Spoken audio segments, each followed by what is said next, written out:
روایتی ووٹر نہیں ہے یہ، وہ چاہتے ہیں کہ بدلاؤ آ جائے، ان کے علاقے میں کام ہو. کیونکہ اگر آپ کو یاد ہوگا 2014 میں جب میں الیکشن لڑا تو تقریباً 2 سال ہی رہی نا گورنمنٹ حکومت ایز اے ایم ایل اے.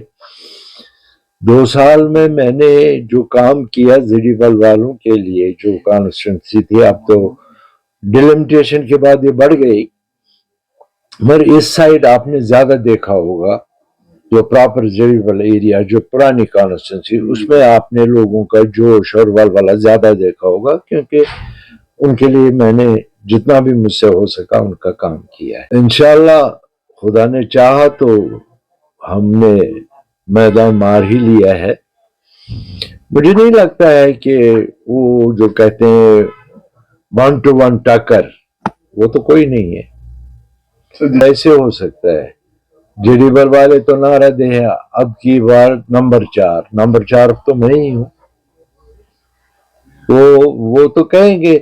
اور ہمیشہ نیشنل کانفرنس نے لوگوں کو یہاں سنہرے خواب دکھائے ہیں، تو پھر وہ تعبیر نہیں ہوئے، وہ خواب شرمندہ تعبیر نہیں ہوئے. آپ دیکھیے یہ انہی کی دین ہے کہ جو ہوا 10 سال جو ہم ایک مصیبت کے مطلب اس میں گزر رہے ہیں، ہمارے جوان گزر رہے ہیں، ہمارے بچے گزر رہے ہیں. دیکھیے مجھے کسی بھائی صاحب نے سوال پوچھا کہ اس ایریا میں یا کسی مطلب خاص کر سری نگر میں جو ہمارے یوتھس ہیں وہ زیادہ تر ڈرگز کی طرف لگے ہیں. لیکن بیسک کاز اگر ہم دیکھیں گے یہ دین نیشنل کانفرنس کی ہے. اگر ان کی پالیسی صحیح ہوتی، یہاں ٹرمائل نہیں ہوتا، یہاں باقی چیزیں نہیں ہوتی، تو نتیجہ یہ ہوا کہ جو پڑھے لکھے لڑکے ہمارے ہیں وہ فرسٹریشن میں آ کے ڈرگز لیتے ہیں، کیونکہ انہوں نے پڑھائی حاصل کی تھی. پڑھائی کا مقصد کچھ اور تھا، لیکن یہاں ہمارے کشمیر میں پڑھائی کا مقصد ہے نوکری، وہ تو ملی نہیں ان کو. سب سے پہلا کام جو ہوگا، اگر گورنمنٹ آف انڈیا سیریس ہے، جیسے کہ ہمارے ہوم منسٹر نے اعلان کیا کہ الیکشن کے بعد ہم اسٹیٹ ہوڈ دیں گے، اگر وہ چیز ہمیں ملتی ہے تو ایک قدم اسے ہم آگے بڑھ سکتے ہیں.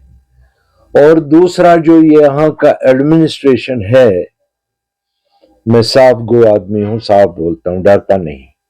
وہ تمام کی تمام ایڈمنسٹریشن ہے وہ باہر کی ہے، اور ان کی یہاں کسی بھی کشمیری یا جموں والے کے ساتھ کوئی کمٹمنٹ نہیں ہے، کیونکہ ان کو پتہ ہے ہم 2 سال آئے دوسری جگہ جائیں گے. لیکن جو ہمارے لوکل اپنے آفیسر تھے، چاہے جموں کے تھے چاہے سری نگر کے تھے، ان کا یہ احساس تھا ہم اس اسٹیٹ سے بلانگ کرتے ہیں، یہ ہمارے بھائی ہیں، ان کا کام کرنا ہے.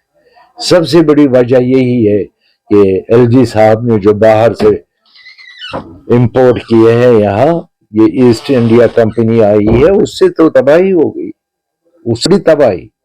یہ الگ بات ہے آپ کے لال چوک کو تھوڑا سا لپسٹک لگایا سمارٹ سٹی، خدا کرے یہاں اچھی خاصی گورنمنٹ بنے، پاپولر گورنمنٹ بنے اور کرپشن فری گورنمنٹ بنے، پھر کمیشن لگے. یہ سمارٹ سٹی میں کروڑوں اربوں روپے کا جو سکنڈل ہے، وہ کس کے جیب میں وہ پیسہ جاتا ہے، کہاں جاتا ہے؟ دیکھیے اٹکنے وٹکنے سے تو کام چلے گا نہیں. اگر وہ کہتے ہیں کہ سب کا ساتھ سب کا وکاس، پھر تو یہ چھوٹی چھوٹی چیزیں ان کو اگنور کرنی ہی پڑے گی. ٹائم آیا ہے، ٹھیک ہے ہمارے لڑکوں نے غلطیاں کی ہیں، پتھراؤ کیا ہے، مانتا ہوں میں، لیکن اس کا مطلب یہ نہیں کہ اگر کسی لڑکے نے وہ جرم کیا ہے کہ زندگی بھر اس کو ہم سزا دیں. یہ تو انصاف نہیں ہے. سب سے بڑا جرم یہاں قتل ہے اس کا بھی ازالہ ہوتا ہے. یہ تو قتل نہیں، یہ پتھراؤ تھا.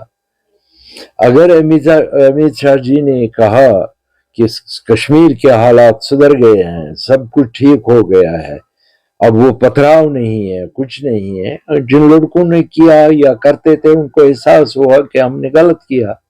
اگر ان کو یہ احساس ہے کہ ہم نے غلط کیا تو ان کو معافی دینی چاہیے، ان کو ان کے کیس ختم کرنے چاہیے. یہ ایک ایسی لٹکتی ہوئی تلوار ان کے سر پر ہے.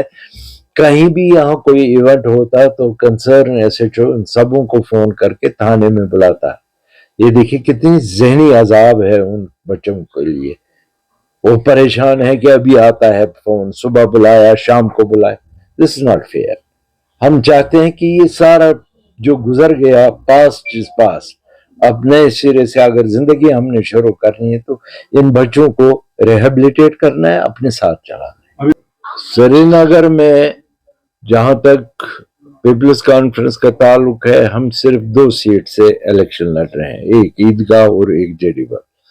مجھے نہیں معلوم آپ عیدگاہ کا دورہ کر چکے یا نہیں کیے ہے یا جانا چاہتے ہیں. میں تو اپنا کہوں گا کہ ہم نے بڑھ چڑھ کے حصہ لیا. ابھی لاسٹ 2 دن پہلے ہم نے ایک میگا ریلی یہاں ارینج کی.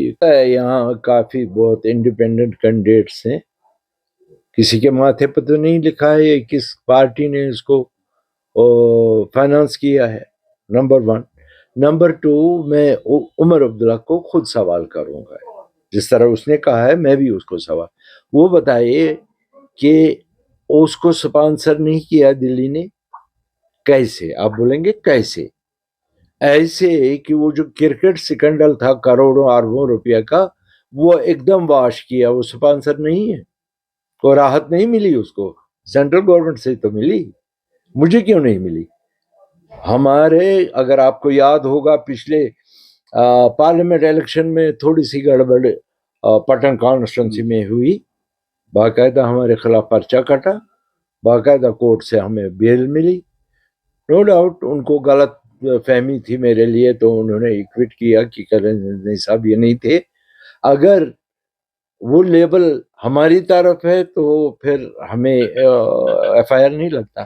عمر عبداللہ صاحب کو ایف آئی آر لگنا چاہیے تھا جب انہیں یوسف کو مارا. اس وقت ان کو دلی کا آشیرواد تھا. قتل پر تو ایف آئی آر لگتا ہے، کیس بھی درج نہیں ہوا یوسف شاہ کا، جس کو اپنے گھر میں مار کے پھر اپنے یہاں کنٹرول روم میں کہا نہیں جی اس کو ہارٹ اٹیک ہو گیا، یہ ہو گیا، برین ہیمریج ہو گئی.